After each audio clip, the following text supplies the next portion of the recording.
I love those Jingle bells. Oh, those holiday Jingle bells.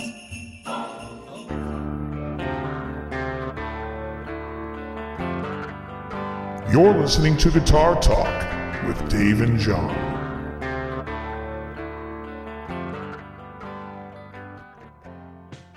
Merry Christmas, everybody. Welcome to Guitar Talk. I'm Dave. I'm John.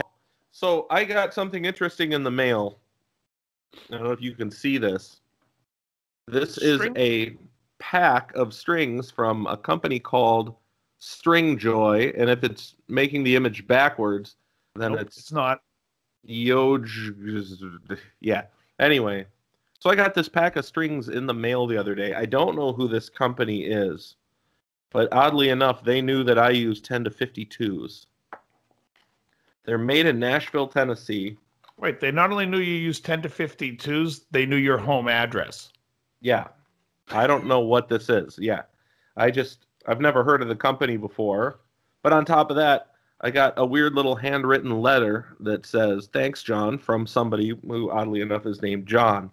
Now, I'm not too alarmed by the fact that it says my name on there twice because my parents weren't terribly creative when they gave me this fine moniker. However, it is a pair of electric guitar 10 to 52s. These guys claim that they are they were wound, tested, coiled, packaged with tremendous care by real humans, and yes, really made in Nashville, Tennessee. So, whoever it is that pulled this off, I don't know. I figure maybe like if I bought like a box of D'Addario's on Amazon, maybe it came from them or something. You know what I mean? Like they were a vendor. I don't know. Maybe your future self sent it back to you, and because this string is going to somehow change your life. What if? Now here's a whacked out theory. Maybe you should be expecting a set of these strings in the mail any day. Maybe they were listening to the show. Anyways, thank you. And they have our addresses? Yeah, somehow. Yeah, maybe, I don't know. But anyways, I guess thanks to String Joy, whoever they are. This is a shameless plug for them this morning. If anybody wants to check them out, they're at stringjoy.com. I will, since this was now, this is a very strange thing because, as you and I both know, most small string maker names and whatnot are usually just OEM'd by a bigger manufacturer. Right. And if these are saying they're made in Nashville and definitely manufactured in Nashville, well, then somebody new down there is making strings. Right. I don't know anything about it, but I know I've got a set of strings here that I've got to try out. And since it was unsolicited, though I appreciate it, you will be getting an honest review. So if I don't dig the strings and they don't feel like my D'Addario's, then you're going to hear about it. Anyway, right. There's that. So this is all I'm getting for Christmas this year. Wow. There you go. So what's going on? Cool. Well, let's see what you think. Well, what has been going on? So I got my guitar back. So this guitar, John, I had put together a while back. It is a black relic body that I bought on eBay for like $140. The guy did a nice job relicking it because he didn't overdo it. No, and tell the podcast listeners here what you're holding on to. That is it's a parts caster. It is basically like my own Frankenstrat. It is a Warmoth neck with a Clapton V, stainless steel jumbo frets, reverse headstock. I had the logo lasered in. Ooh, that's cool. Lasers. That's and cool. The pick guard is a steel pick guard made from a company in Australia that hand makes them or however they make them. The bridge I just had put on by my guy is Man, M-A-N-N, Man-Made 2040 vintage PRS style bridge. Very cool. And you can see that I had the frets scalloped up here. I don't know if you can see. Yeah, so the EB or the EB and G strings have like that above 19 scallop or whatever. Exactly, just so I can catch it. So And hold on before you move further, because I am curious. That bridge, you said it's like a PRS knockoff, and I see the saddles are like that. Is that a company that's machining those here in the U.S.? yes, And is the tremolo arm screw in or pop in or? pop in. It just Sweet. pops in. And from what I hear, it may or may not be the guy who makes them for PRS, but it's definitely a direct PRS replacement company as well. Yeah, it looks just like it. Yeah, they're called Man-Made. So what happened was I brought this guitar to my tech and I said, it's not in tune when I use the bar. And he's like, yeah, your bridge stinks. Let me get you a nicer bridge. And this is the one he got for it. What was the bridge that was originally on it? It was like a Korean knockoff of a Fender Standard bridge that Leo Scala had given me Got it. a while back. And yeah, it was just terrible. And Leo actually gave me the pickups, and I put this is a Fred. But these two are ones that Leo had me try, and I kind of dig them for this guitar only. One is an HS2, which is, I believe, this one. Okay. And the other one's like an old virtual vintage. I forget which number. Okay. So it's all DiMarzio. All DiMarzio. And it plays great, feels great. I used it on a gig the other night. It's definitely much more of a guitar that I would plug in to a higher gain amp. It has that feel. Yeah. When you're fretting the D string at the 12th fret, does the acrylic inlay make the tone brighter on that fret alone? Yes, exactly. Exactly. I'm just kidding. No, I know. It's people will tell you all kinds of wacky stuff like, oh, I mean, I've gone over about like how bone nuts and tusk nuts, and you may like the way it feels better, but sound wise from the audience, we couldn't tell the difference. I mean, there's no, you know how that is. If you strum an E chord, or if you played an open E chord, tuned open, am I going to hear the difference? No.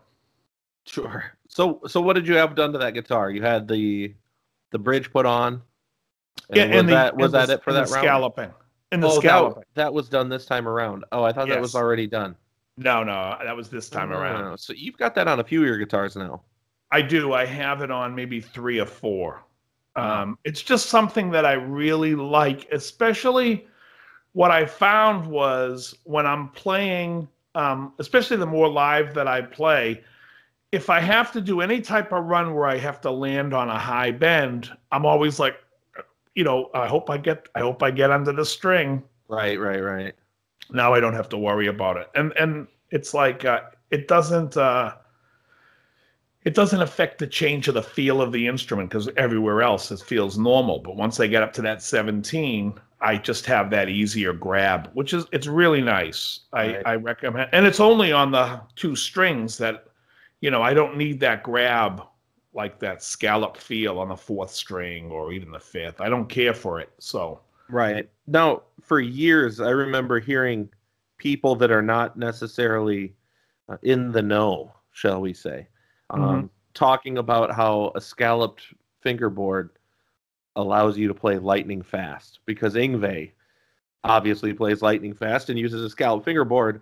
Why don't you tell us the reality behind a scalloped fingerboard? Well, a scalloped fingerboard there's a couple of things. And the reason why people think it makes you play fast is because you realize when there's no wood supporting underneath that when you're pressing, you don't have to press as hard.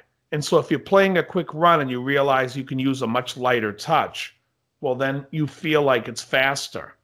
But in the reality, it's like you can use that touch on anything. You don't have to press so hard down on the wood to feel it on a regular non-scalloped neck. And that's what people do, is they feel like they press harder, and they're like, you press harder, you're doing 2 motions. You're pushing down and you're moving this way. Whereas if you just had a lighter touch to begin with. So I think a scallop board kind of trains people to fret very lightly. But other than that, it's really, there's no difference. I mean, it's the physics are there. It's the fret and the wire, and you're playing, and it's the same crap. Right. I feel like, as you mentioned, getting under the string, having a scalloped fingerboard makes it easier to have the fluidity to your bends and your vibrato and all that stuff, especially if you're used to playing on a guitar with shorter frets. I mean, I generally use jumbo, so it kind of feels like it's scalloped to begin with, but Yeah. it just takes away any of that drag from your fingertip against the wood. Totally. Yeah, but no, I don't think in any way that it really makes you faster. No. Maybe, like I said, like you said, more yeah. conscious of a light touch.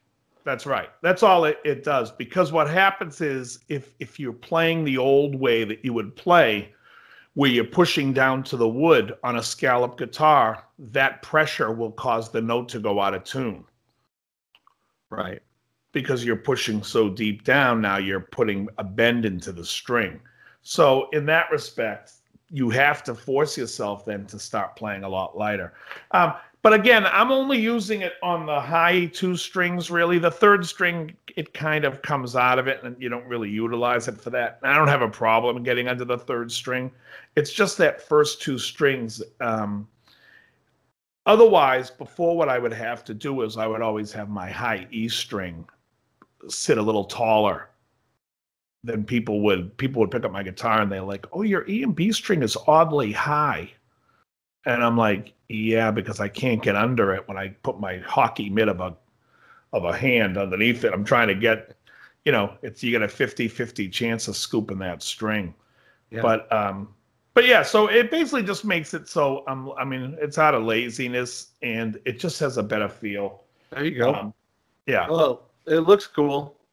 That pickguard looks really good. What's the company? Oh, I was afraid you were going to ask. I know I've given them a plug a few times. They're called like Pro Steel pickguards. Okay. Yeah, Pro Steel. Here they is here again. Let me show you it real close. Plug so their kind of see. Plug their website when you post the video version of this. Yeah, I'll put the name of it underneath. But yeah, they're called. It does look good. I love the fact that it's not just a square cut for the humbucker, but it's actually following the contour of the pickup coils. Yeah, I noticed that, and I was like, "That's clean. It's clean looking. It's really nice." Yeah, it's very cool in that humbucker and the way it grooves in. Yeah, that thing looks really good. Middle. Yeah, so it's a and I love the detail stuff like that, and I thought like the brushed steel would look really cool on a black relic guitar. And it's one of my favorite playing guitars right now. So nice. Yeah. I may have to change the fit and put 58s in. I haven't decided, but I love the area 58s. And I have a hum. The only reason why I haven't changed is because I have so many guitars with 58s in the neck and the middle. I have my red Strat has a 58. And then it's a 54 in the middle, and then whatever the hell Paul Gilbert uses, which is like a hotter version of a 58. I think, but his has a name to it. I don't remember. I can't remember either. And then I have the Steve Lukather humbucker in that red guitar, but the Transition by DiMarzio. But cool. Yeah, people that. Is that Ace Frehley No Regrets LP that looks like it's sitting on top of your amp back there? Is that a new edition? That's a book. Oh, it's a book. It's a hardcover. No, it's a hardcover book. It's Ace's book, which I don't know if anyone's read the book, but it's great because Ace seems to lay out all the things that I stopped liking about the band as it happened. I mean, he hates Destroyer. I hate Destroyer. He says like the band became a little kiddie band at that point, and I think he did. And I think, the first 3 albums, I think, are pretty good rock records. Minus a song here and there. So, all right. Yeah, and then check it out. And then it's sitting on top of the Keith Richards life book.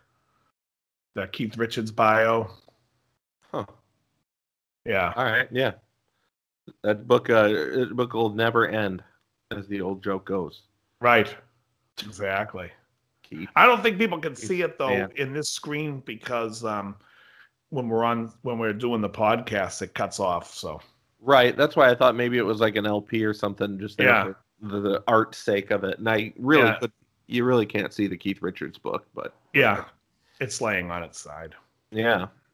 All right. So Anyway. you started, from what I understand, a new position. Yes. I've downward dog. No. Oh, that's excellent. Oh yeah. No. So No, power yoga's working out. Oh man. Let me tell you, I made a mistake last night. I was watching Die Hard, as one should do during the Christmas season. Of course. And I decided, I'm gonna have some chips. Now, a guy like me, a guy like you, like trying to cut weight and everything, we shouldn't be eating chips. No. I eat a lot of chips. Potato chips? Are we talking nacho chips? What are we eating? We're talking kettle cooked. Yeah, so it's like the thick cooked like mesquite barbecue chips. I just woke up and I was like, God, I swear to God, I'm 5 pounds heavier this morning from eating a handful of chips. Oh, that's hilarious. Anyway, yeah, that's that's how my morning's been feeling. But I think Die Hard, you're supposed to eat Twinkies. And you're supposed to say the ingredients when Reginald Vell Johnson, or whatever his name is, says the ingredients. Reginald Vell Johnson. Is that his name? I don't even know if that's his name. That's totally correct. That's very good. Very good. That would be hydrogenated, whatever. It's like reading the Twinkie ingredients. It's disgusting. But Reginald Vell Johnson's the greatest. He's seriously underrated, and he's always a cop, which I love. Yeah. How great is Alan Rickman in that movie? He's fantastic. Here's what I want to know. Now that we're on the Die Hard, because you're listening to Die Hard Talk.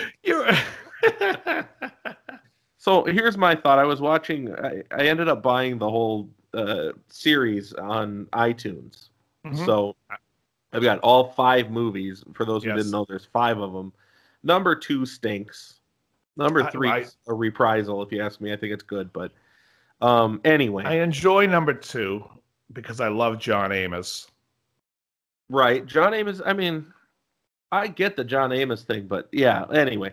My thing is, by the time I'm watching the last one, how is it possible that John McClane is not retired and being completely taken care of by the government? You think he's been shot at least 2 times a movie for 5 straight movies, and he's pretty much saved the United States from complete financial meltdown 5 times. You would think that like he'd have some letters of commendation. He'd maybe get like a key to the city. He'd have a handful of things going on that by the time the 5th movie runs around, they've got new detectives working on this stuff because he's been shot too many times.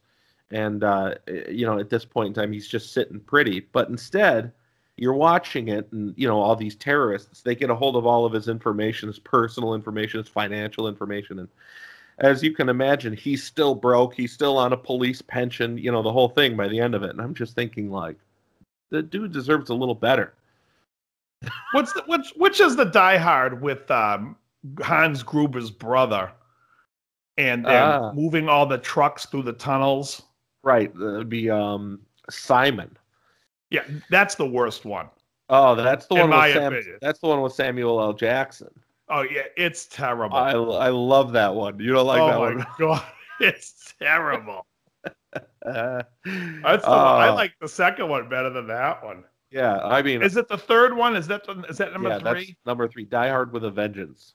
Yeah. Oh, I hated that one. And what's the guy's name that plays Simon? Jeremy Irons. Jeremy Irons? Yeah. Oh, just terrible. And then number 4 is Live Free or Die Hard. Yeah. That's the one. I saw that one. Yeah, Live Free or Die Hard is, there's a scene in it where he's driving, he as in Bruce Willis, or John McClane, if you will, is driving a semi with a full load. He's got a full back on it, an 18-foot back, whatever it is. And an F-35 is trying to intercept and blow him up. And it's taking down all sorts of critical, like, city infrastructure. Like, an entire like overpass comes down on top of Bruce Willis, and somehow or another, by the end of this scene, he is on top of the F-35 as the F-35 is spinning out of control, like getting ready to crash to the ground. And he takes his time as it's spinning in circles, and right when he picks his spot, he jumps off and slides down this broken ramp thing that, the F-35's missile had just completely destroyed, and he slides down to safety while the F-35 tumbles into oblivion. Yeah. It is literally the most amazing feat of cinematic history. Yeah, and not at all absurd. No, not at all. I mean, Right. this is what you expect out of your typical NYPD officer these days. Exactly. I think Reginald Vell Johnson eating a Twinkie is closer to reality. But, Yes. Whatever. It is what it is. Anyways, yes, I took a new position. Yes, do tell. Oh, boy. So, as those who know, I was working for Korg for a long time. Prior to that, I was working for Cordoba. Cordoba being primarily a nylon string guitar company. I've got a lot of history on that side of things. I ended up taking a position with a company called Cremona USA. For those who aren't familiar with Cremona USA, they are, much like Cordoba, a nylon string guitar manufacturer. They've been around since 1924, and they're based in Bulgaria. The USA operation, of course, being based here in California. But they were looking for some help in growing the company. And I've got some history on this side of the world, on the nylon string guitar side. So after some good conversations, we decided to go forward with it. So if you've not heard of Cremona USA, look them up, cremonausa.com, or you can find them on Facebook or Instagram at Cremona Guitars. Like I said, everything in the lineup is all Bulgarian made, which is very cool. There's nothing coming out of China. And the primary, like I said, the primary part of the lineup is nylon string guitars, and there's also a steel string series. The steel string series is very, very, very good. From what I've understood, and I've got a couple of samples here at home, I was pretty impressed by it. It's one of the reasons that I decided I was going to go ahead with it. When it was just nylon string and that was the only part of the conversation, I was skeptical because, like I said, I've done that before, but I played some of the steel strings and I thought, okay, I think that there's some room to move with this. So here I am. Yeah, the steel string, when I looked up the site, I thought they looked pretty interesting. The R35, as I like Rosewood guitars. I think that's what the model was called. Yes. And I'll tell you right now, they run a national ad and they start using the song, My Cremona. Oh. Overnight success. They're going to be huge. Yeah, Well, that's beautiful. I'm actually holding an R35 right now. And So to that give was- you a little bit of a briefing on the R35 and why I think that the R35 is special and why I may have mentioned it to you before. Okay, so first thing, it's all solid everything. It's all handmade in Bulgaria, no Chinese manufacturing. Here's what you get. You get a solid spruce top, solid rosewood back and side, hand scalloped bracing, dovetail neck joint, ebony fingerboard, ebony bridge, rosewood peg head overlay, mahogany neck, very simple design, orchestra body, all of that stuff. Generally speaking, if it was a Martin with a dovetail neck joint, what's their starting price for dovetail? $28.99, $26.99, something like that.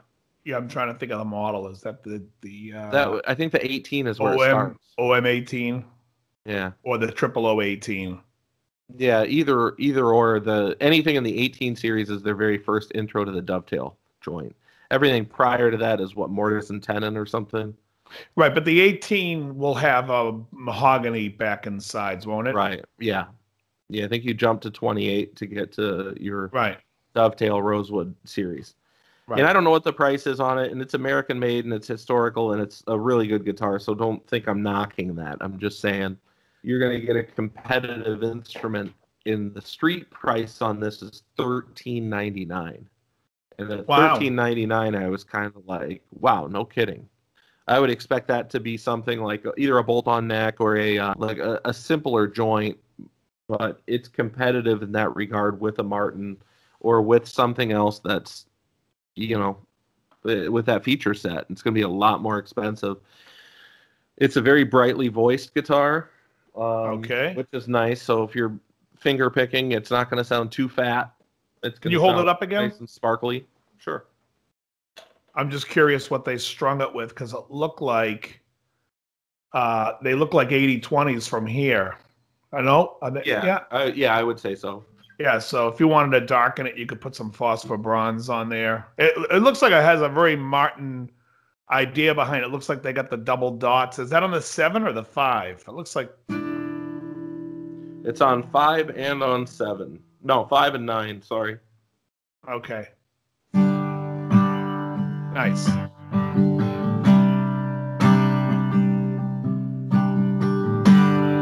That's just with the fingers. It's not using a pick. With a pick, it'll probably come across a little brighter.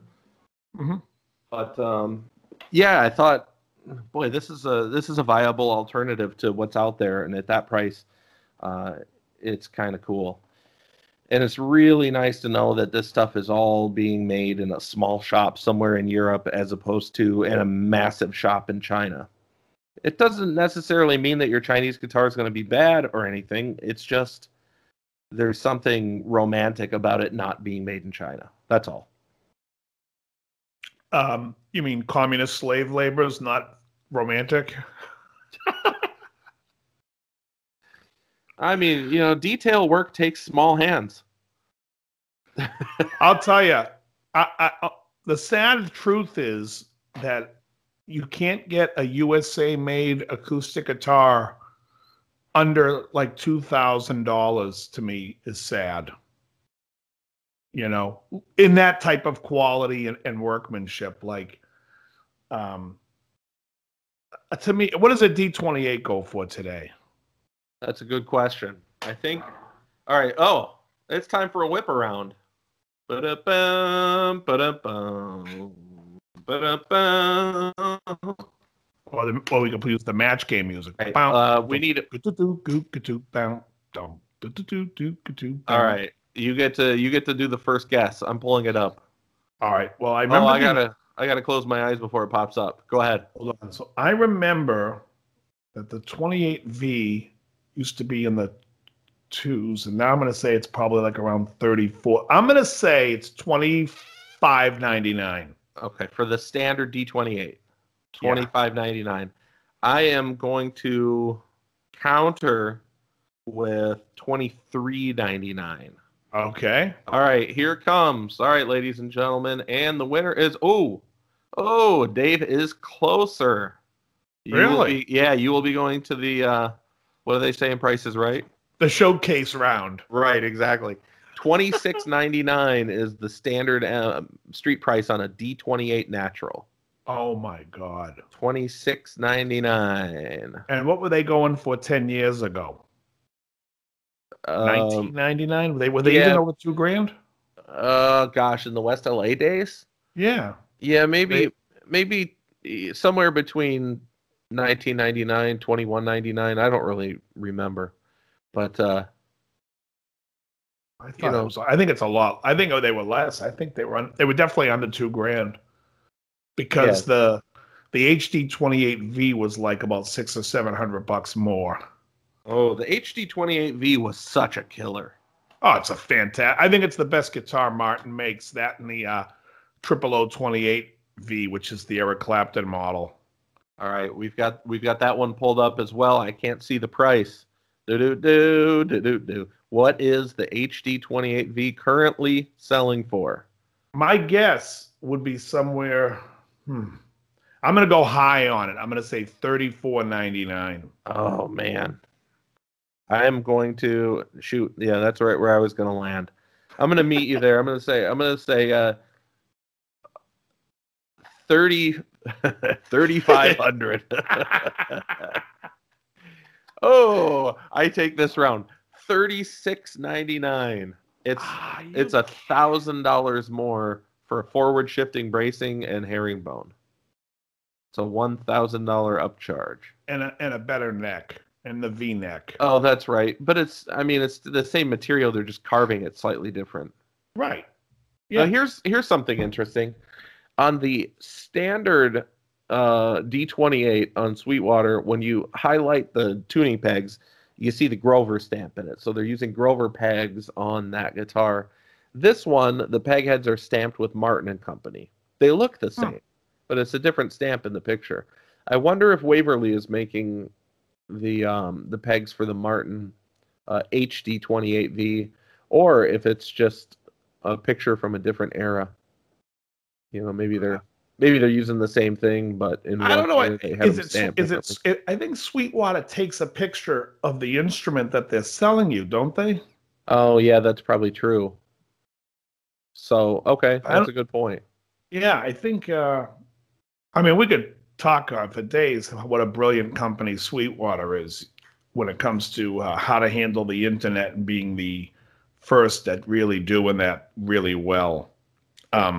Shoot, Guitar Center still hasn't caught up. They stink at it. This is almost like the price difference there is almost like the difference when you get to Gibson custom shops when you look at the R8 and the R9 and the R0. Oh, God.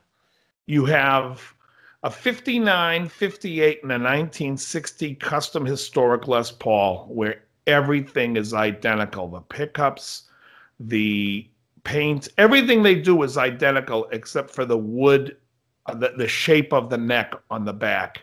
And then by the shape of the neck, they stamp whether it's a 59, 58, or a 60. Although in the original guitars, the 58 was painted differently than the 60.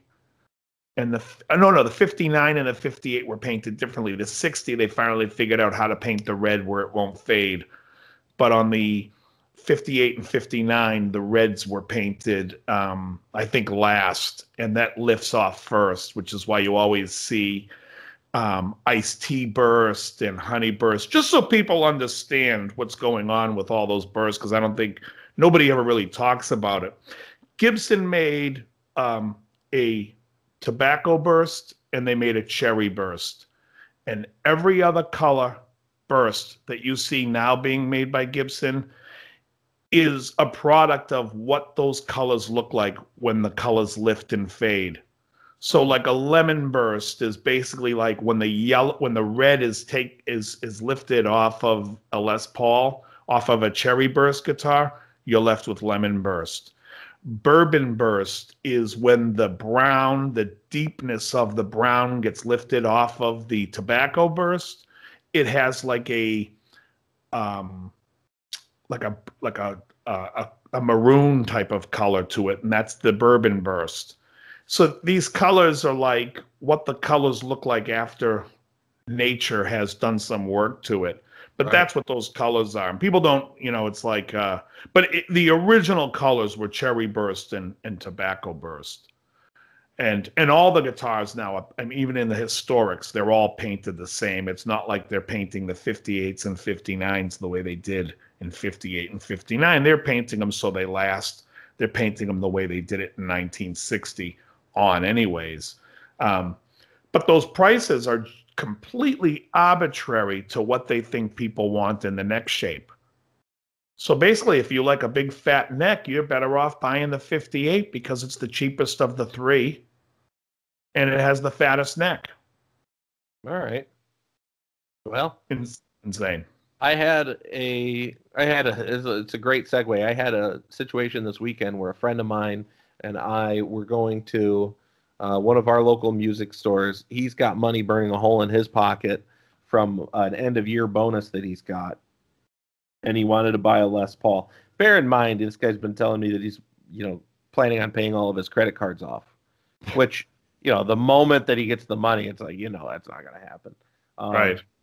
So anyway, we're looking at some guitars, and he starts going on and on and on about this 58 VOS that is the best thing in the world. It's better than this other guitar that he's been in love with for months, and so on and so forth.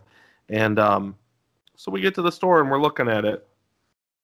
It's not blowing my mind. It's, it's a 58 VOS, all right. The rosewood wasn't very dark. It looked like it had been hanging there for a long time and needed to be oiled. And the flame on it was nice. The finish on it was nice, but it had a thinner neck than, what I'm used to a 58 feeling like. I thought 58 had a beefy neck. Mm-hmm. It really wasn't. It didn't feel any bigger than the 59. The 59 is supposed to be thinner. Yeah, Either way, ended up talking them out of it and going to a standard that they had hanging there used. The standard had a tiny bit of damage that had been repaired on it, and you could barely tell. But the price difference on the two guitars was like the VOS was close to $5,000. After it taxed, it would have been over $5,000. And the one that he picked up used, the standard, had just as nice of a top. The neck was the same shape. The fingerboard even looked nicer because it was a little bit darker. And he ended up walking out of the place with that guitar for like $1,000 out the door because of the repair work that was on it. Wow. Now, $1,000 for a Les Paul standard, you could take the $4,000 that you saved, and you could buy any such treatment you wanted to for that guitar. You could put stainless steel frets in it. You could put you could put a freaking ivory nut in it if you wanted to. Any pickups, any electronics, whatever you wanted to do to give it the treatment, you could do that. But it does bring to mind, like, what is the internal, and I mean internal from Gibson, what is their value perception on VOS and custom shop where they've got this justification of bumping up like more than 50% of their price value going to, all right, let me rephrase that, 100% of their price value going into custom shop. Because you get a standard for like 2,000 something. Yep. And now a custom shop is going to start at like $5,000. I just think, like, man, that's pretty rich. Well, I also think, like I said, they're crazy when it comes to trying to set that whole value. Because you remember when the 58s first came out, they were plain tops. And they were like, oh, these are all historically correct, which is bullshit because the original 58s were flame. They were flame from 58 to 60. Some of the flame bigger than others, but they made it plain top so they could charge you a more premium for the 59. And then in the 60, they put those reflector knobs on it. But if you ever seen, you can go on Google and you can go look up George Gruhn's got a couple of 1960s. Norman's Ray Guitar had a few real 1960. All of them have the exact same knobs the 59 had.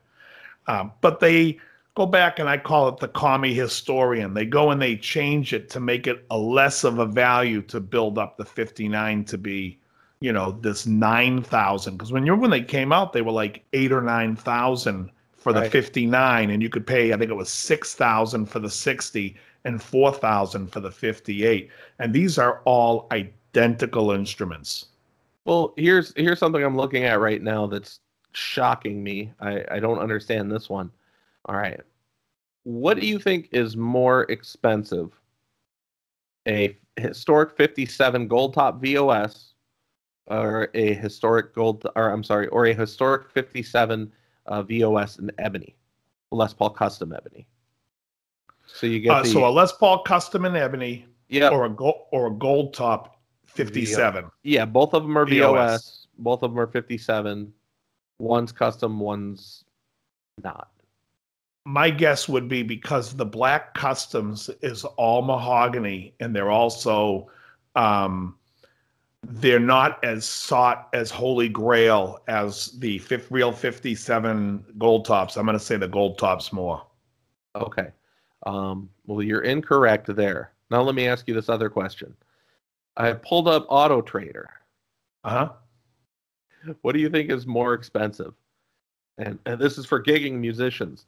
A used 2013 Ford Escape XLS with 60,000 miles on it, 2-wheel front-wheel drive, comes with a V6. Like I said, it's got like 62,000 miles on it. That car that would last you for another 100,000 miles if you do your oil changes properly, or this Gibson Custom 57 VOS. Are you kidding me? This thing is that much? All right, so the Gibson Historic 57 Les Paul Custom VOS in ebony with no claimed maple on it anywhere is $76.99. Are you saying that it's Les Paul Custom VOS? It's a Black Beauty. Yeah, Les Paul Custom. But not 3 pickup, just 2 pickup. Right. Okay. Yeah. $76.99. And the this is your holiday gift buy. What is it? Gift guide. Is that unbelievable? Now the 57 historic gold top here is $46.99. You're talking a $3,000 difference for an ebony fingerboard and a black paint job. And worse pickups. I think the better pickups are... Because they'd be ceramic, right? Oh, no. Because it's a VOS Black Beauty, they'll be the same pickups. I'm sorry. I'm thinking of just a regular custom, which would be the 498T or whatever the hell they use on that.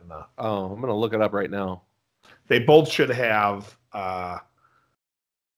they've stopped using burst buckets so much now. I don't know why, but they've gone using a lot more 57 Classics, which I don't care for. What's in this one? CTS pots, which is yeah. Gibson Custom Bucker Humbucker, something new. That Custom Bucker is the new burst bucker. It's I think everybody knew what a burst bucker was, so they're like, we're going to call it a custom bucker so people don't know. Right. People won't know what it is. It is unbelievable. Here's a better question. Forget the value. What weighs more? The Ford Escape or this Les Paul? Dude. Both of these guitars at Sweetwater are over 9 pounds. Of course they are. You remember the white one we had at West LA that was like 11.5 pounds? Ridiculous. It was nuts. I think we sold it on one of those 50% off days. Yeah. It's the only way you can get rid of a guitar that heavy. The penny deal. Dude. Anyway. I think Gibson, if Gibson was wondering what their problem is and why they're having a hard time selling them, or if they're looking for a reason of why the Gibson market was running so hot, it's because you're selling a guitar for $5,000. I mean, even the USA stuff. It's so funny. Some of these companies ruin. They make something and they make something cool, and then they're like, we're gonna ruin it and keep making it. What? So do you remember the Swamp Ash Studio? Yeah. Swamp Ash Studio was an awesome looking guitar. It was a Swamp Ash. They had the chrome covered pickup covers, and then they had the ebony fingerboard, all black, no dots. And the thing looked stealth. And I think they made that from like 2003 to 2006. And then in 2006, they're like, we're going to use rosewood on the fingerboard, and we're going to add, I think it's rosewood, but we're going to add dots. And then the guitar just looks stupid. Didn't have any appeal anymore. Yeah. Right. And it's like, oh, you had a cool Swamp Ash looking guitar, and now you have crap. And they've made it that way. And if you mention a Swamp Ash Studio to anybody, they're going to look at you and shrug their shoulders. But around 2003, 2004, when you said to somebody, what do you think of the Swamp Ash? Everyone knew that guitar. I just think they're like, they come up with cool things, and then they ruin it. Yeah. I thought when they did that Guitar of the Week program, I thought that program was kind of cool. I thought like it was excellent. I thought it was like a cool opportunity to do market research, and it turns out it's exactly what they were doing with it. They they made a bunch of guitars, and whatever was the most popular one the next year, it became a standard model in their lineup.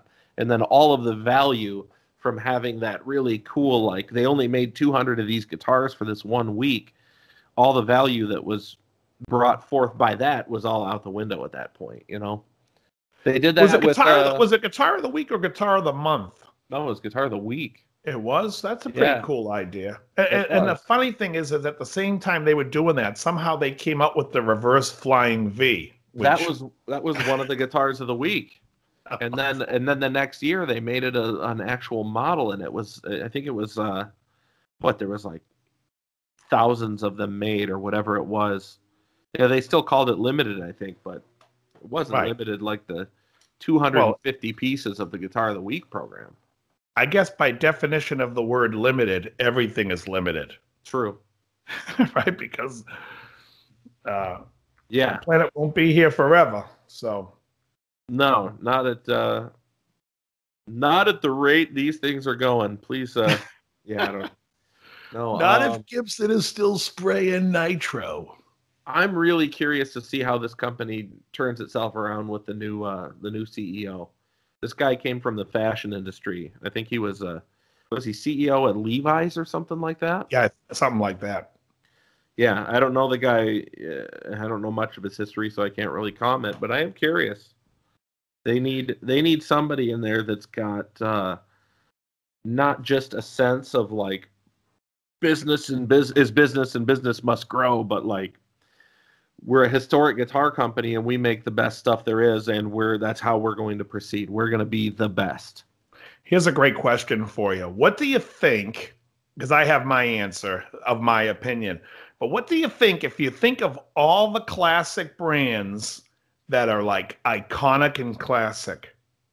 Which one has sunk to the lowest as far as expectation of their product is terrible? Oh, Marshall. Oh my God, that's my answer. Yeah. 100%. Really? Okay. 100%. They're horrible. Yeah. I mean, it's like. Well, I think when Jim was out of the company, and Victoria took over, they had all kinds of problems. The Black Star guys ended up leaving the company and starting Black Star. And I don't think that they had much direction. I don't know where they were going. They started making those amps in India and Vietnam, and none of them were good. And, I think the JCM 2000 DSL was like the last good amp that they made. Yes. Right. So, and then what happens is now they've come out with the DSL line, the DSL 100. Why wouldn't you just do the reissue of the JCM 2000 DSL, make it a reissue, and give people what they want? Instead, it's like, I don't know where the DSL is being made, Vietnam. Yeah, it is Vietnam. And it's like, even in all their reissues. So like, if you look at the 900 series, like they reissued the 900. They reissued the dual reverb, the worst of the three. And the 900 had the SLX, the dual reverb, and the Mach 3. Why not? Why wouldn't they come out with, if I was running that company, I'd be like, we're bringing the Mach amps back out. The JMP Mach 1, the JCM 100 Mach 2 master volume, and the JCM 900 Mach 3 master volume. These are the ones they should be bringing back. They have no sense of, why would you reissue the JCM dual reverb when you can buy them? There's so much of abundance of them on the used market and nobody wants them. Well, I'm sure that in the planning meeting, somebody was like, well, this is the one that sold the best from that era, so that's the one we should do. It's that one they made the longest. It's not that they sold it. It's just that. No, it's when they look at their metrics are, this is the one that was pumped out into the marketplace for the longest, for the most, and that perceives that image of this is the one that sold the best. Right, but they have no. But that's not having your thumb on the pulse of what's going on. Because if you look at Fender, I understand that. Yeah, because if you look at Fender, I'm sure the 52 is probably not the most popular model that ever came out. Yeah. They probably sold very few in 52 and probably more in 68. Right. But nobody gives a shit about a 68 Telly. They want a 52. Right. So it's like, it would have some type of bearing of what's going on in the market and knowing what people are out there wanting from them. But it's funny that you said Marshall, because that's exactly what I was thinking of. Because it's like, I went into the store the other day and it's like, they have the Origin amp. What? Like, they've lost sight. And the last thing what she made was the JVM, and then they had the Vintage Modern. I mean, these were the last amps that they made that had any bang, and they were horrible. And then I go and I look and I see there's a Friedman amp, and I'm like, oh, if you want the Marshall. So if you want to get a really great Marshall made today, you got to buy a Friedman or a Bogner, and that's it. And it's like, right, yeah. I mean, you can get a Bogner Helios is going to be a modded Marshall. And most of the Friedman stuff is pretty much modded Marshall, but they have a different voice. My buddy, the one that I was telling you about, the Les Paul, he plays a Dirty Shirley from Friedman, and that thing is just awesome. It's one of the best sounding amps I've ever heard. Yeah. Anyways, no, it's crazy. I briefly thought of some other companies who, you'd kind of hope for better, but you don't get it. And I don't think that I've ever seen better in my lifetime. You may have in yours, but like, look at a company like Washburn. They've been around for over 100 years, and for my entire lifetime, I don't think I've ever seen them as being terribly relevant. No. Were they ever in yours? No.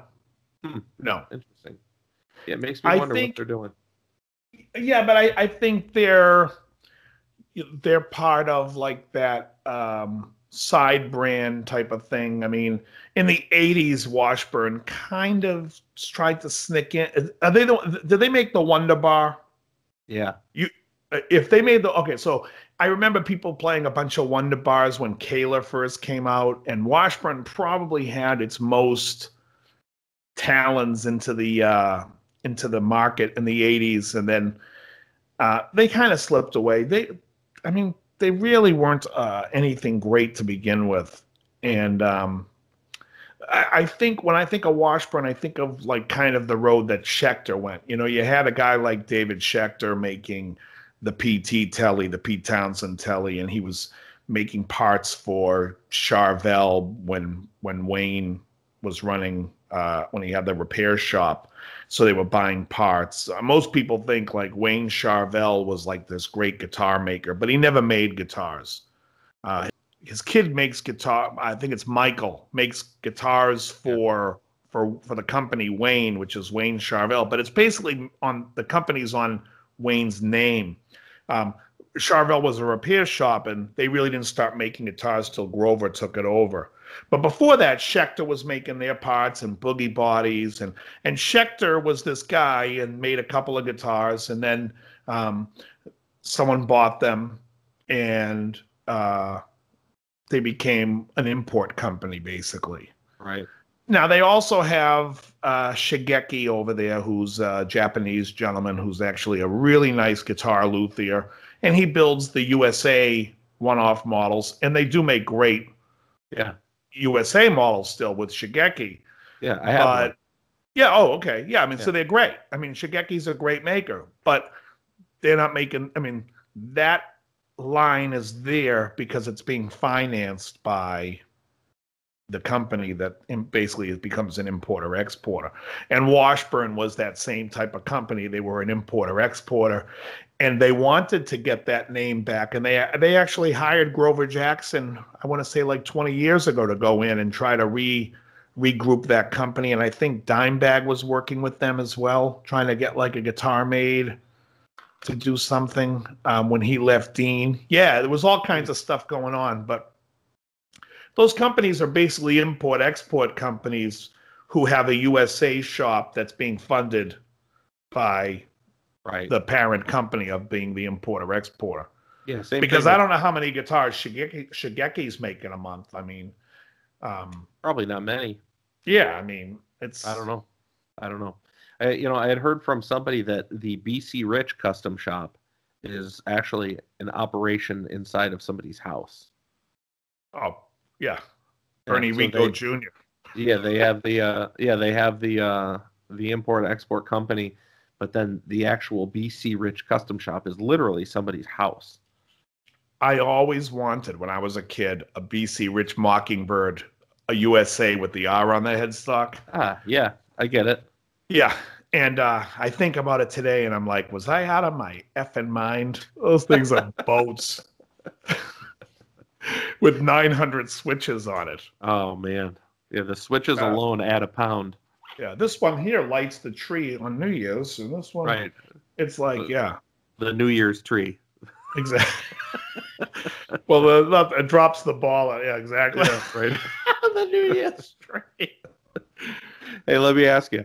So all these companies that have recently lost their way, they've made a lot of room for new people to come in and really bring it back. Like you said, David Friedman, Reinhold Bogner, any number of companies. Like we live in an era right now where boutique has proliferated the marketplace, and everywhere you look, there's a bunch of good stuff. So let's keep with amps for a minute. Which builder or which company that's brand new do you look at in the opposite light of like that Marshall situation, where you look at and you say, I know if I plug into this, it's going to sound really good? So there were probably, I have to caveat that with, there's so many great Fender knockoff guys that are making better amps than Fender and I'm just going to say right out of the gate, Victoria makes the best Fender amp out there. If you're out there and you're looking for like a 57 Tweed, or you're looking for a Basement, or you're looking for a Twin, anything you're looking for and you have the money, Victoria is just unbelievable. That being said, there's also some smaller companies like Tungsten.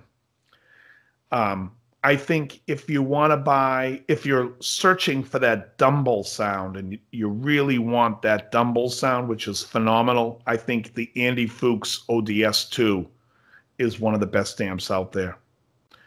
And I think that if you look at, I'm a huge Reinhold Bogner fan. I think he's a great guy. I love all the guys that work there. I used to like when Shimmy works there. I don't think he works there anymore, but a super nice guy. But everything about that company I like, and the number one thing being those amps. I think Reinhold's great with that, and I think the Friedman amps sound fan. And there's so many great stuff. But if I have to say, I'm going to go out and I'm going to spend X amount of dollars on a boutique amp, and my thing would be I would either get the Bogner Mephisto or a Bogner Shiva. I'm going Bogner. So you're going Bogner. The beautiful thing about the Shiva is, since it's been a standard part of the lineup for almost the entire run, there's a plethora of them out there in the marketplace. You could get yourself a Shiva for $1,300 in great condition. I was looking last night. Oh yeah, there you go. Now I will say the one thing about the Shiva that's interesting is the chassis is a part of his what do you call it, heat sink or heat dissipation design. Mm-hmm. So the chassis on a Shiva, when you play it for a long time, gets really hot. So look out for that. Well, I've never seen another amp light up like that, and I didn't realize that was a thing beforehand until I touched a master volume knob, and I was like, God dang. He always tends to run his amps really hot and has a problem with getting rid of the heat. Yeah, but that's part of that design. It turns out that the Buddha is designed like that as well. I'm pointing backwards even though it's not there. It's still not there. But, well, you could have lied and said it was there. That's true. But yeah, the chassis like heat dissipation thing is interesting to me. But anyways, yeah, going Bogner. Now you, dude, going Bogner is such an easy thing to do because he doesn't make anything that sounds bad. I've had so many of those amps in the last handful of years. I can't knock that at all. But I think right now where my head's at, because of the amps that I currently have, if I was going to plug into something and just know without even hearing it first that it was going to sound really good and feel really good about it, it'd probably be a Friedman. Because I think any Friedman that I've plugged into has sounded really good. The Dirty Shirley sounds really good. What is the Dirty Shirley based on? What is that? It's a 50 watt, right? The Dirty Shirley? It's a 40 watt. Oh, 40. And it's two 6L6s, but it's still British voiced. It just sounds Sounds really, really good. You know, the funny thing about that amp is that every single demo video I've ever seen of it on YouTube or wherever always depicts that amp as being like a blues amp. Right. But I've, played it a number of times with my buddy, and it's a total ripper. Even with the gain at like 1 o'clock, 2 o'clock, it's a total ripper. So I don't quite understand how like these videos always translate to being like this bluesy, raspy sound when you hit it with a humbucker and it's just like chunk, chunk, chunk. You know what I mean? Very weird. But that amp kills. Yeah. Plus, like I said, like I love the sound of the Buddha, and Friedman designed the preamp on the Buddha. So I think he's currently got my ear. How about guitar wise? So I've almost now come to the full understanding that I hate every guitar, except for the ones that I have had made with Warmoth parts. It's just the way it is. It's like, I'm like, oh, I want stainless frets. I want them jumbo. I want the scallop. I want the pickups I want.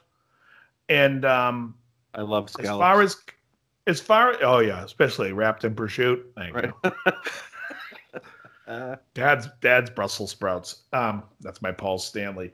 So but I have to say, if one company's out there making a guitar that I think is here's where we're going to have an issue, and with this whole bringing up the guitars, I think if a guy came up to me with a '59 Les Paul Historic VOS and plugged it into an amp with a few pedals, and let's say they're Boss pedals, and let's just say, because I'll throw Boss under the bus for a second, we'll say they're Boss pedals, and we'll say it's one of the new Marshall Origin amps.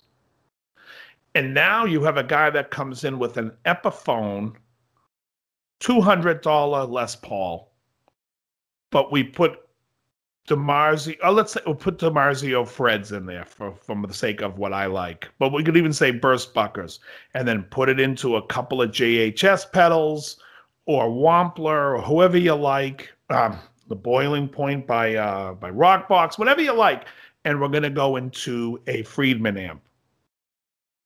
The guy with the Friedman amp is going to absolutely crush that $10,000 '59 Les Paul, Sure, with a $200 Epiphone. Sure, and I agree with that. Every guitar player with sense would be like, yeah, probably, and then it's like that thing could be made out of plaster of Paris, or it could be made out of pressed cardboard. It wouldn't matter. The pickups, if it's a $200 Epiphone with those pickups, which basically just goes to show you the electronics in the amp is really what matters. Yeah, you want the instrument to feel good. So, I mean, does Fender make a nice Strat? Yeah, but G&L makes a better one for cheaper. Sir makes a better one, but for more money. So therefore, I would have to say, if you're looking for a Strat style, like a Tele instrument, I would recommend to anybody go to G&L. If you're looking for a Strat, I would say you have to swap the bridge on the G&L, because their bridges for the Strats are useless to me. But in the overall, I don't know if there's an aftermarket replacement for it. If there is, I would even consider buying a G&L Strat. But guitar-wise, I would have to say, give me a G&L and a Bogner Mephisto, and I'll be good. There you go. All right. Now you, guitars. I was gonna, it's funny because you were saying Warmoth, and I'm right there with you. It's just like, let me just design my own guitar. Yeah. If the wood comes out light enough to where I'm happy having it hang on my back for 3 hours in a night, I'm sure it'll be fine. But I'm the same way. Stainless steel frets, the right neck contour, and some pickups that I like, and I'm all set. Yeah. The Schecter USA stuff is really nice. So, I mean, I can see that being viable, but, their import brand has, I think, tarnished their ability to be viewed with any real level of professional seriousness coming out of the custom shop. You know what I mean? Sure, I agree. Just is what it is. But their guitars are really nice. The fretwork on that guitar from Shigeki is it's perfect. Yeah. It's absolutely perfect. It was better than any of the John Stores that I stacked it up against. But either way, yeah, just being able to design your own guitar. And, if you buy a Mesa Boogie nowadays, you always get that great manual where inside the first page of the manual it says, "Welcome to the Tone Farm," and blah, blah, blah. Years ago, I don't know if they're still doing it, but years ago, they used to say, "We handcraft our instruments." And they're referring to their amplifiers as instruments. Right. And I appreciate the hell out of that because it's so true. Absolutely. The amp has so much impact on your voice. Just as much so as a set of pickups. The pickups are going into it. Right. But yeah, I totally agree. It's just like, man, get yourself the right amp, and then the guitar complements the amp. And also, just to say, I don't want to say or give anyone the impression that you have to go buy crazy boutique to get a great sound. I had a Victoria. Yes, you do. God damn it. And I had a Hot Rod Deluxe, and they had them next to each other. And I'm going to say right now, the Victoria ate the fucking thing for lunch. You play the clean on the Victoria next to the Hot Rod Deluxe, and the Victoria is basically shitting on the chest of the Hot Rod Deluxe.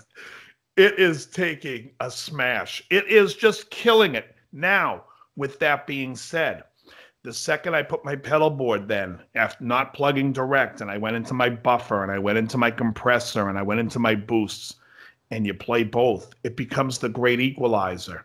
And you can, if you know what you're doing with pedals, create a really nice sonic sounding amp. And the Hot Rod Deluxe is fine. They're all over Craigslist for $300 to $500 used, depending on the condition. If you want, you can swap the speaker with the Celestion Vintage 30. It makes it sound better, but the amp is fantastic. And the other thing that makes you sound really good is becoming a better player. Because some people will be like, how do I sound like that guy? How do I sound like Larry Carlton? It doesn't matter if Carlton is playing a 335 or a Valley Art Strat. The guy's effing awesome. That's how you play like Larry Carlton and sound like him. Oh, yeah, you want to sound like Jimmy Page? Take some lessons. Forget about the Les Paul and the Supro Black Magic amp. Take a few lessons. I get it. Yeah, what do you think about the tone chasers, and having to compete with the sound of a mic'd speaker cone going through $100,000 console? Where do you line up with that? I think anything you can make sound good, make it sound. I think a Line 6 flex tone going straight into a board can sound just as good as any mic'd amp, and you wouldn't know any different in the audience. Right. Or using 11. Right, but what I mean is, you get the guys in the guitar store who are trying to get the Eddie Van Halen sound, because that was the one that everybody still chases, and they still want the Brown sound. So everybody sits in front of an amp and tries the pedals and tries everything else and says, I'm trying to get that sound. I'm trying to get as close as possible. Do you think that it's possible to get that close without having a 57 going through a board and then you're listening to that sound through the monitors and saying, oh, yeah, totally. Well, now I've nailed the sound, but everybody's chasing that 2 to 3% difference, trying to say, like, how do I get there? And the reality is, like, maybe you're already there. You just don't know it because you're not listening through it the same way that you're listening, through your car speakers. The thing with Eddie, of course, he has that Variac, which is like that spongy tone. And there's a lot of things to get the sound exactly like his. The issue is, so there's a guy, and I think his name is Steve Townsend, and if I'm getting his name wrong, I apologize, but he does a video of the Pinnacle pedal by Wampler, and he does a lot of Van Halen stuff. And the guy has the Van Halen stuff down pretty good. So he makes the Pinnacle going straight into a clean amp sound like Van Halen because he has that in his fingers. I had the Pinnacle and I hated it. I didn't think it sounded anything like Van Halen, but then again, I don't sound anything like Van Halen. But when I got the Angry Charlie, for me, it was more of that sound for me. But when you listen to him play it and it sounds like it, it's convincing. Eddie Van Halen doesn't sound like Van Halen anymore, and he hasn't sounded like the Van Halen from Van Halen 1 through 1984 in a long time. So, but it's his fingers that sound like Eddie, and that's how he plays. And I think a lot of people, when it comes to the tone chasing, is get to the gist and then get to the playing. Like if you're doing a Van Halen cover band, you're going to need an MXR Phase 90 with the knob all the way turned down. That's Eddie's sound on Van Halen 1. With a bunch of with high gain distortion. And how did Eddie achieve that distortion? He's playing a 59 decked, not a 59. He's playing a plexi decked. Right. 1959, you could say. Right. Well, that's what I was thinking of, the model number. He's playing a Gibson PAF pickup all the way, no, just straight to volume, straight to output, and there's a variac on the amp, making that amp even crunchier, and making it sag a little bit more. But you shouldn't be chasing that tone unless you're playing for a living as a Van Halen cover band and you're in Vegas or you're somewhere where you do that. Then you have to worry about it. But I mean, if there's something you like about that sound, I have no problem with you trying to achieve it. But I'll just say there's so many other great, like I said about, like, people comment on my pedal boards, and I had a shitload of them this weekend. Why do you need so many pedals? And it's like, well, I'm using that pedal for one song.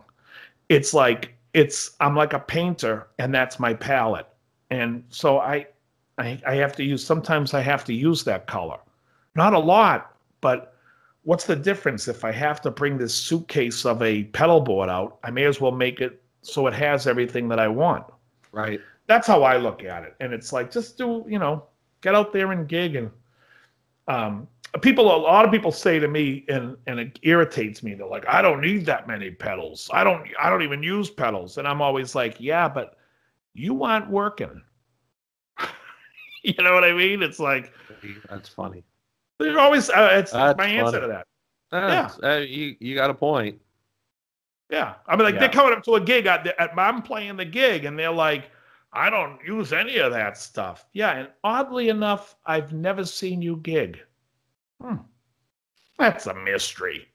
Isn't that a mystery? Yeah, Oh, I mean, man.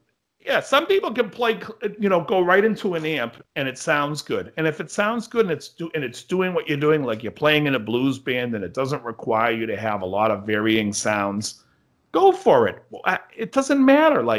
But don't use that as like, well, I don't use distortion. Well, no, you do, because I'm hearing you're overdriving the amp. And what difference does it make if you're pushing a 12AX7 harder or you're pushing a clipping diode on a tube screamer hard? What's the effing difference? What was the old commercial? I'm old and I like old Coke. I can't remember what it was. Oh, no, I get you. Dude. It's like, I don't use that many pedals, but I don't have a call for that many colors because I'm not running through as many eras as you are. I've got a couple of different colors on my board and I use them, but for the most part, just a hard rock sound dialed into the late 80s, early 90s sort of, grungy sound or a generic Kiss sort of a hard rock sound for the Elvis thing. That's all I pretty much use. Right, but my point is, if you came over to my board, you would be like, holy shit. And then you'd be like, what's that pedal sound like? And I'd play it for you and you'd be like, cool, what's that pedal sound? And once you heard them, you would just be like, oh, maybe I need that one I wouldn't. That one's cool. Right. But you wouldn't be looking at it like, what do you need all those for? That's cheating. It's like, what the hell are you talking about? Yeah.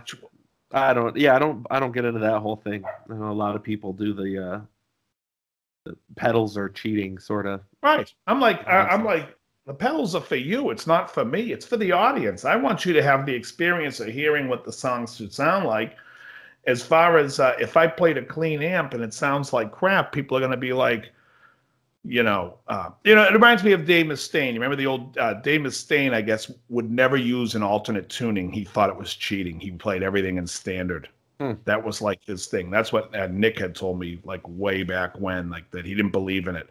And I was always like, well, that's ridiculous, because think of all the cool things. I mean, like when you do different tunings, you come up with different ideas. It's the instrument's the instrument. Who says that the tuning has to be or that it is this? People are weird. But yeah, especially Dave. I mean, it's been the same thing for years. It's E standard tuning into a Marshall. It's got to be a Marshall because that's the sound and the image. And that's why that band's relevancy curve has, taken a hit in the last 20 years or whatever. Oh, yeah. I'll say this, and I'm going to say this to everybody. I haven't really talked about it, but you have to go on YouTube and watch this. It's called Jason Becker's Not Dead, and it's a documentary about Jason Becker. And I didn't know anything about Jason Becker other than the fact that he did that David Lee Roth album and he had the band Cacophony with Marty. Right. I didn't know anything about him. You watch this movie, and I'm telling you, this kid was the great. You know who he reminds me of? O'Parron. Oh, I thought you were going to say Sean Marshall. Yeah, no. He reminds me of Anton O'Parron. Anton O'Parron, yeah, totally. He was a young kid, and they show him in this video in school, in high school, playing a talent competition, and this kid is shredding. I mean, he is unbelievable. His father took him for jazz lessons. I mean, this kid had everything going for him, and it's the saddest documentary I've seen.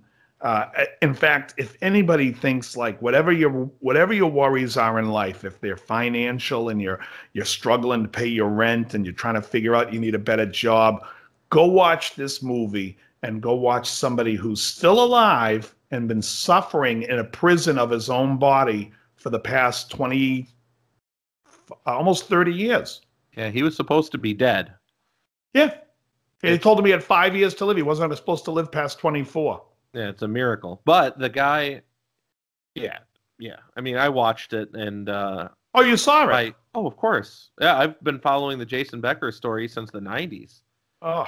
Yeah, because it's so interesting that he's still alive and that he's still kicking and still doing it. And in a way, that's like the silver lining. The fact that he was given 5 years and he's still here is pretty incredible. But the downside of it is, of course, yeah, like you said, he's locked in a prison that is his own body, and he was, without question, I don't think there's any question, he was poised to be, like, you could at least say, technically speaking, the most incredible guitar player you were ever going to hear in your life.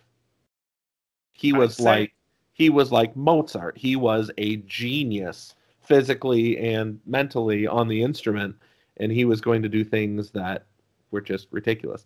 Dude, the solo in A Little Ain't Enough, like, if you're thinking this guy's only going to be up there doing the neoclassical shred and doing all that, that solo in A Little Ain't Enough is so tasty. And he's like, great. What, 17 or 18 years old when he recorded it, and it's the tastiest solo. It's all bluesy, and it's typical, like, of what you would expect in a David Lee Roth song without Vi. I mean, Vi ruined the band. The ruiner. Oh, I had that conversation with my same buddy, my Friedman buddy, that I was like, you find any band that benefited from Steve Vai's presence. You can't.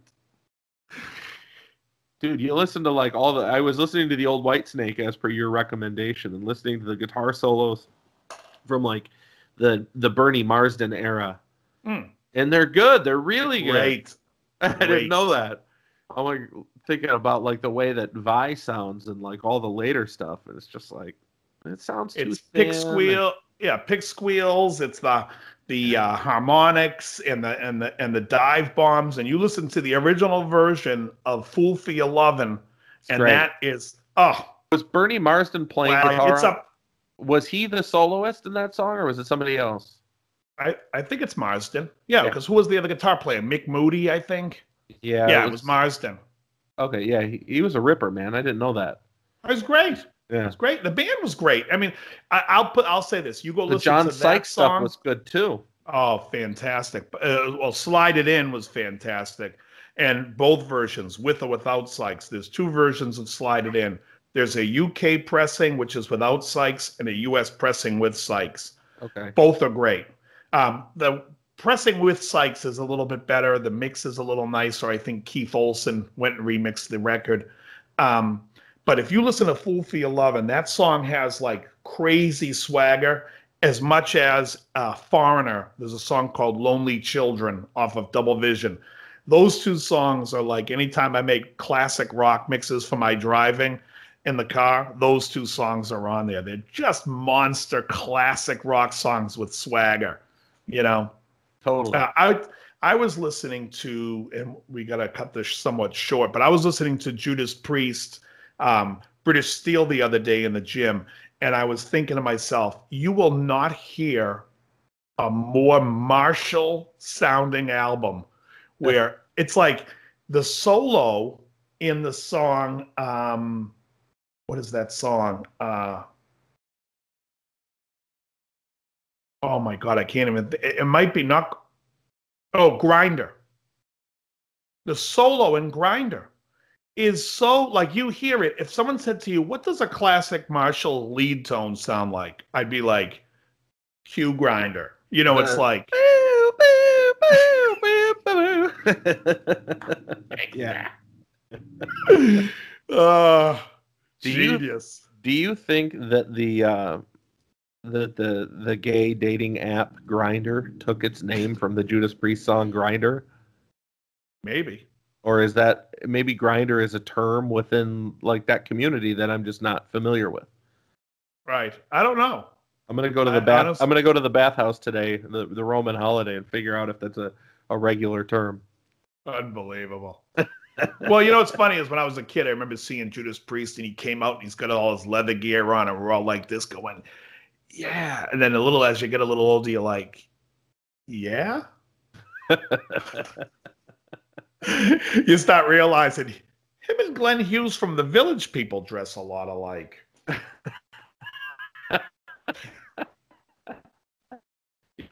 Nightmare on Elm Street Part 2.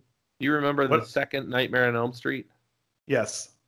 There's a lot of that in that movie. You know, you're like, why is the gym teacher dressed in leather? It's odd. Right. It's like Tommy Boy, right? Richard, can you be looking over your documents over there when your briefcase is over here? That's a mystery. Right. All right, man. I gotta run. I got some errands I gotta go take care of, and then you have a great Christmas, you and your family. I'm sure the little kids will have a blast tomorrow morning. I'm hoping so. Very good. Well, have yourself a nice holiday, and same to all of you out there in YouTube everybody. And podcast land. Merry Christmas, everybody, and we'll see you next week. All right, catch you later. Very good.